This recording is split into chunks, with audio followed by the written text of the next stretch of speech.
Mental math कक्षा 10 मैं हूं हरी सर और आप सभी बच्चे देख रहे हैं आपका अपना YouTube channel math with Hari sir special Hindi medium के बच्चों के लिए।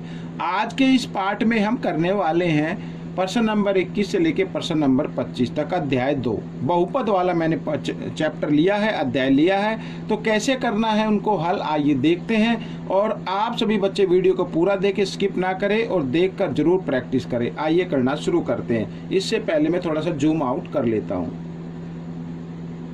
ये देखो बच्चों, ये रहा आपके सामने, ठीक है ना। प्रश्न नंबर 21 क्या कहता है, दिखाई तो दे रहा होगा। प्रश्न नंबर 21 कहता है यदि अल्फा बीटा बहुपद के शून्यक है तो 1 घटा अल्फा घटा 1 बटा बीटा का मान बताना है। क्या बताना है? का मान बताना। आइए पहले ये जो शून्यक है ना, इनका मान निकाल लेते हैं। अल्फा बीटा यानी हम क्या करते हैं, शून्यकों का योगफल। शून्यकों का योगफल क्या होता है? घटा बी बटे ए होता है, ठीक है। और यहाँ पर टी के साथ कोई संख्या नहीं लिखी तो आप क्या माने, घटा का निशान तो आएगा, ये वाला 1 मान ले, ठीक है। ये आ गया आपका, नीचे भी 1 लिख सकते हैं या खाली घटा 1 लिख दे, ठीक है, कोई दिक्कत नहीं है।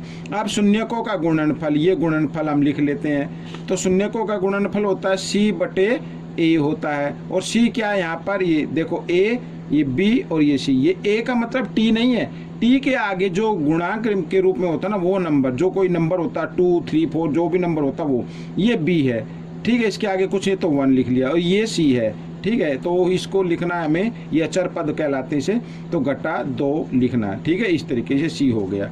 तो ये आ गया, योगफल आ गया और गुणनफल आ गया। हमें जिसका मान निकालना है उसको इधर लिख लेते हैं, ठीक है। तो 1 बटा अल्फा और घटा 1 बटा क्या दिया हुआ है, बीटा दिया हुआ। तो हम क्या करते हैं, इन दोनों का स्क्वायर कर देते हैं, ठीक है, इस तरीके से। तो स्क्वायर कर देना है, वर्ग लगा देना है। अब a घटा b की 2 का फॉर्मूला लगाना है। तो क्या होगा, a की 2, ठीक है, यानी इस तरीके से a की 2, ठीक है, जमा b की 2 इस तरीके से, यानी 1 बटा बीटा की 2 और घटा 2ab। तो a क्या है, 1 बटा अल्फा है और बीटा क्या है, 1 बी यानी 1 बटा बी है, इस तरीके से, ठीक है। आइए करते हैं, इसको आगे और कर लेते हैं। तो 1 बटा अल्फा, ठीक है, 1 बटा अल्फा और घटा 1 बटा बीटा, इस तरीके से स्क्वायर वर्ग लगा देंगे। तो अब देखो बच्चों, 1 को हम क्या करें, 2 बार गुणा करें तो 1 ही रहेगा। और इधर क्या करें, a को 2 बार गुणा करेंगे तो 1 ही 2 आ जाएगा, पता है ना, 1 ही 2 आ जाएगा। या आप फिर एक काम कर सकते हैं और छोटा कर सकते हैं इसको। अब देखो, ये संख्या जो लिखी है वो लिखी है a की 2, ठीक है, a की 2 जमा b की 2 के फॉर्म में लिखी हुई है। भाई ये पूरे को a मान लो, a की 2 और जमा b की 2, ठीक है। और a जमा b की 2 का फॉर्मूला किसके बराबर होगा, ये बराबर होता है a जमा b की 2, ठीक है, और घटा 2ab इसके रूप में होगा, ठीक है। तो इसकी जगह हम ये डायरेक्ट ये लिख ले। तो आइए लिखते हैं, 1 बटा अल्फा जमा 1 बटा बीटा और ये लगा दिया हमने क्या, 2 और घटा 2 अल्फा बीटा। अल्फा बीटा क्या है, ये, ठीक है ना, ये आ गया। और बीटा यानी इस तरीके से हम लिख सकते हैं, और सॉरी बीटा, और ये घटा 2, ये तो अलग है, ठीक है ना, ये तो आपका अलग है। तो इसको हम लिख लेते हैं इस तरीके से, ठीक है। आइए अब क्या करना है, अब करना है आपको इधर a और b का आपको लेना है एलसीएम, ये ले लिया मैंने, ठीक है।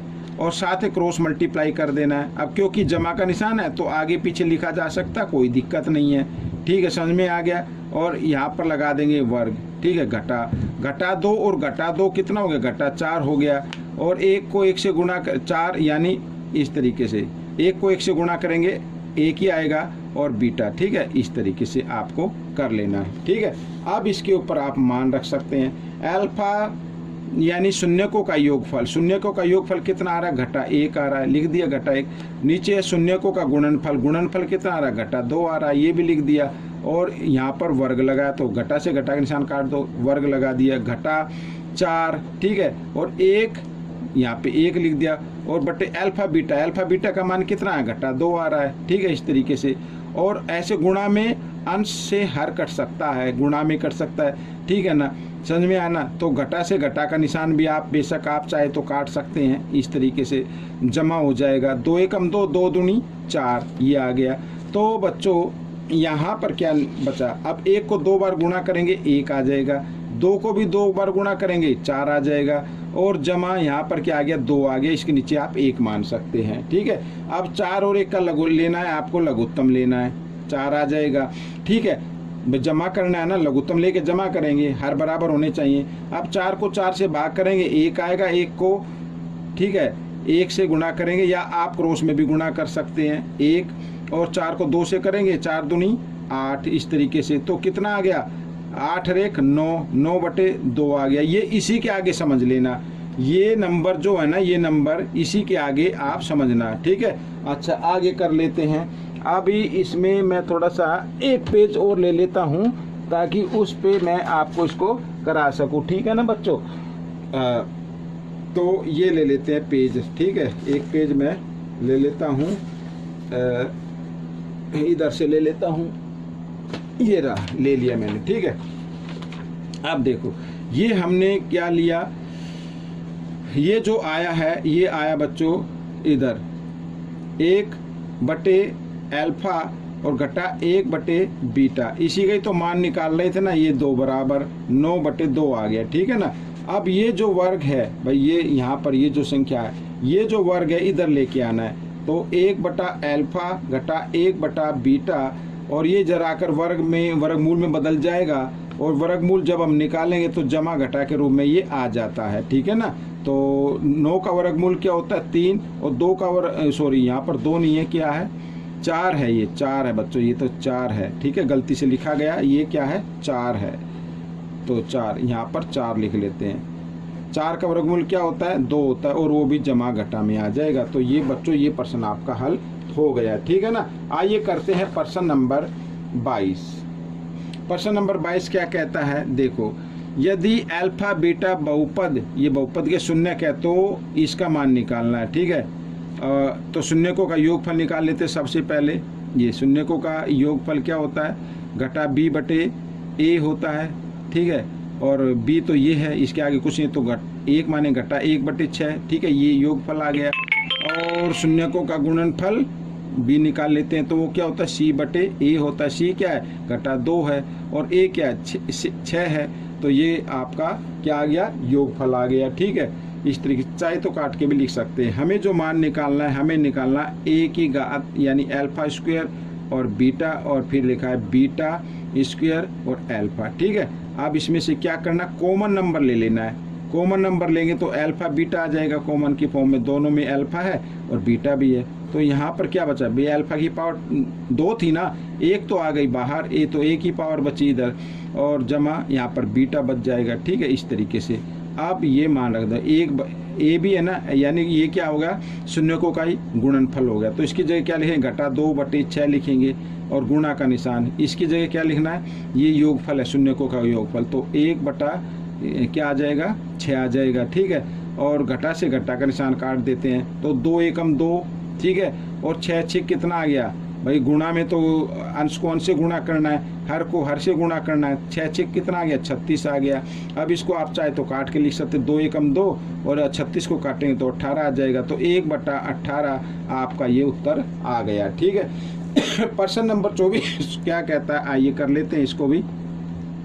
यदि अल्फा बीटा तथा गामा ये बहुपद के शून्यक हैं, तो हमें ये मान निकालना, जिसका मान निकालना है पहले देख लो भाई, हमें वही नंबर चाहिए, कि टाइम क्यों खराब करना है, ठीक है। तो आइए मैं इनको लिख लेता हूँ, अल्फा बीटा जमा 1 बीटा गामा, ठीक है, और जमा गामा बीटा अल्फा, सॉरी, ठीक है। इसका अगर हमें इनको प्लस करना है तो हमें एलसीएम लेना पड़ेगा, और एलसीएम कितना आ जाएगा, एलसीएम आएगा अल्फा बीटा गामा, ठीक है, ये एलसीएम आएगा। अब बच्चों अगर हम अल्फा बीटा गामा को अल्फा बीटा से भाग करें तो अल्फा बीटा कट जाएगा, तो इधर क्या बचेगा, गामा बचेगा, लिख सकते हैं। और इधर क्या है बीटा और गामा, तो इधर क्या आएगा अल्फा आ जाएगा, ठीक है, इस तरीके से। और इधर गामा और अल्फा है तो इधर क्या आ जाएगा बीटा आ जाएगा, ठीक है। आप चाहे तो इसको सीक्वेंस में लिख सकते हैं, अल्फा प्लस बीटा और प्लस गामा, इस फॉर्म में लिख सकते हैं जमा में, क्योंकि आगे पीछे लिखा जा सकता, कोई दिक्कत नहीं होती। ठीक है, इस तरीके से तो हमें ये वैल्यू निकालनी है। तो ऊपर देख रहे हैं शून्यकों का योगफल आया हुआ है और नीचे देख रहे हैं शून्यकों का गुणनफल आया हुआ है। ठीक है, शून्यकों का योगफल क्या होता है बच्चों, अगर शून्यकों का योगफल निकालें तो ये होता है बच्चों, आइए निकाल लेते हैं। घटा क्या होता है b/a। ठीक है, a तो यहाँ पर ये 3 है, ये है b। ठीक है, ये क्या है, ये है b। तो घटा का निशान तो ऑलरेडी दिया हुआ है, तो घटा और घटा p। ठीक है, a क्या है, a तो कुछ नहीं है, तो 1 मान लो, कोई दिक्कत नहीं है। तो घटा घटा जमा, तो ये आ जाएगा बच्चों। ठीक है, अब गुणनफल निकाल लेते हैं। गुणनफल क्या होता है, शून्यकों का गुणनफल। तो गुणनफल में आता है बच्चों, क्या आता है, घटा d बटे a आता है। ठीक है, घटा d कितना है, घटा r है, तो यहाँ पर घटा r और a क्या है, कुछ नहीं है, तो 1। तो यहाँ पर क्या लगा देंगे, घटा घटा जमा आ जाएगा। तो ठीक है, हमें जो मान निकालना, हमें तो ये मान निकालना ना भाई, इसको सोल्व किया तो ये आया, ये आया ना। तो ऊपर क्या है, शून्यकों का योगफल है, शून्यकों का योगफल कितना है p, और शून्यकों का गुणनफल कितना है r। तो बच्चों ये आपका उत्तर बन गया। इस तरीके से आपको ये क्वेश्चन करना है। ठीक है ना, आइए करते हैं क्वेश्चन नंबर कितना, कौन सा, अच्छा ये तो 23वां क्वेश्चन था, एक क्वेश्चन रह गया। ठीक है, ये जो कराया है ये 22वां है और ये 24वां है, और 23वां क्वेश्चन रह गया है, उसको भी करेंगे बच्चों। ठीक है, वीडियो ज़्यादा लंबी ना हो तो कोई दिक्कत नहीं है। ठीक है, तो ये रहा क्वेश्चन नंबर 23। ठीक है ना, ये रहा क्वेश्चन नंबर 23, ये रहा। ठीक है, इसको भी कर लेते हैं बच्चों। ठीक है, क्वेश्चन नंबर 23 को तो देखो बच्चों, यहाँ पर अल्फा बीटा गामा बहुपद के शून्यक है, तो ये मान निकालना है। अब इसका मान निकालना है तो पहले इनका देख लेते हैं, इसको करना क्या है। ठीक है, तो इनको अगर हम सोल्व करेंगे तो अल्फा बीटा गामा, अगर इनको हम ऐड करेंगे तो एलसीएम लेना पड़ेगा। तो एलसीएम कितना आएगा, अल्फा बीटा ये गामा आ जाएगा एलसीएम। ठीक है, और इधर अगर हम क्रॉस मल्टीप्लाई करेंगे तो ऊपर भाई अल्फा बीटा गामा को ए से डिवाइड करें तो बीटा गामा बच गया, तो इधर क्या आ जाएगा, बीटा गामा आ जाएगा, इस तरीके से। ठीक है, इधर बीटा है तो इधर क्या आ जाएगा, अल्फा गामा आ जाएगा, ऐसे आता चला जाएगा। इधर गामा है तो इधर क्या आ जाएगा, अल्फा बीटा आ जाएगा।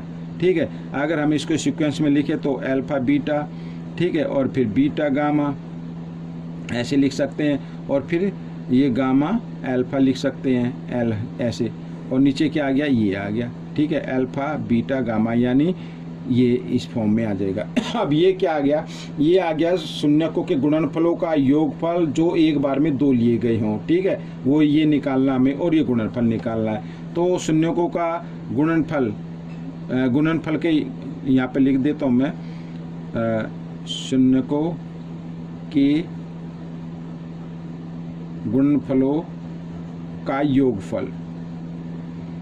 ठीक है, योगफल क्या होता है बच्चों, ये अगर ये दोनों बहुपद हैं तो क्या होगा, क्या होता है c/a होता है, c/a होता है। और c क्या है इसमें, c तो c है। ठीक है, और a कुछ नहीं है तो 1 मान लेंगे, ये इस तरीके से। ठीक है, ये आएगा। और फिर क्या गुणनफल दिया हुआ है तो लिख लेते हैं, शून्यकों का गुणनफल, ऊपर योग गुणनफल का योगफल है, नीचे गुणनफल है। तो गुणनफल क्या होगा, घटा d/a होता है। ठीक है, घटा d क्या है, d तो d है, a क्या है, a 1 मान लीजिए। ठीक है, हमें इस फॉर्म में लिखना है तो इसका आंसर क्या आ जाएगा, c/d आ जाएगा। और याद रखना, घटा का निशान हमेशा क्या आता है, ऊपर आता है। तो घटा c/d, ये आपका आंसर आ गया। ठीक है, इस तरीके से प्रश्न नंबर 23 भी हो गया। अब हम करेंगे प्रश्न नंबर 25। ठीक है, प्रश्न नंबर 25 देख लेते हैं किधर है, ये रहा आपके सामने, ये रहा आपके सामने प्रश्न नंबर 25। ठीक है ना, इसको भी हम हल कर लेते हैं। क्या कहता है प्रश्न नंबर, यदि x = 1 बहुपद, ये बहुपद दिया हुआ का शून्यक है तो b + c और a का मान बताना। ठीक है, तो ये मान लो शून्यक है तो दूसरा शून्यक निकाल लो। माना एक शून्यक तो दिया हुआ ना, माना दूसरा शून्यक हम क्या मान लेते हैं, बीटा मान लेते हैं। ठीक है, सबसे पहले शून्यकों का योगफल, भाई पहला शून्यक तो दिया हुआ एक, दूसरा शून्यक हमने ये मान लिया। शून्यकों का योगफल क्या होता है, यही तो होगा ना, शून्यकों का योगफल क्या होगा, घटा b/a ए होता है। यही तो होगा शून्यकों का योगफल। अच्छा, शून्यकों का गुणनफल अगर हम इसको मल्टीप्लाई करें तो b को 1 से करें तो b आएगा, और गुणनफल में क्या आता है, c/a आता है, यही होगा। ठीक है, अब आपको क्या करना है, अब ये b का मान, ठीक है, इस इक्वेशन 2 ये 1, इक्वेशन 2 में जो b का मान आया है, ये b की जो वैल्यू आई है, इस b के मान या बीटा का मान आप मान लीजिए, इस मान को आपको इस इक्वेशन 1 में रखना है। किस में रखना है, इक्वेशन 1 में रखना है, ये 1 है भाई, ठीक है ना। तो आइए मैं रख लेता हूँ समीकरण 2 का मान 1 में रखने पर, ठीक है, 1 में रखने पर, अब 1 जमा बीटा की जगह क्या रखना है, ये मान रखना है भाई, c/a रखना है, ठीक है ना, और बराबर घटा b/a हो गया। अब क्या करना है, अब c/a को इधर लेके आना है, ठीक है, तो ले आते हैं घटा b/a, और इधर आकर ये क्या आ जाएगा, घटा का, जमा है तो इधर आकर घटा का होगा ना, घटा c/a हो गया।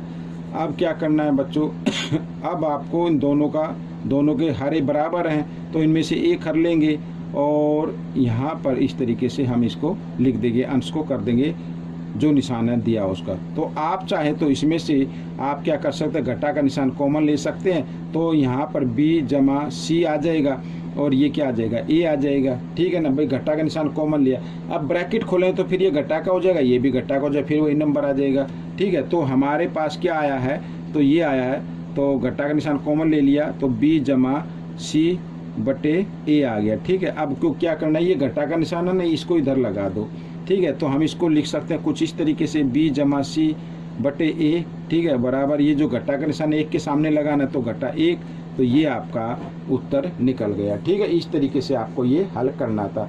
तो बच्चों ये प्रश्न आपका हल हो गया है, आपको कैसा लगा मुझे ज़रूर बताएं, और सीखना ज़रूर है बच्चों, ठीक है। अब हम मिलेंगे अगले भाग में, तब तक आप वीडियो को पूरा देखिए, देखकर प्रैक्टिस कीजिए, और वीडियो देखने के लिए धन्यवाद।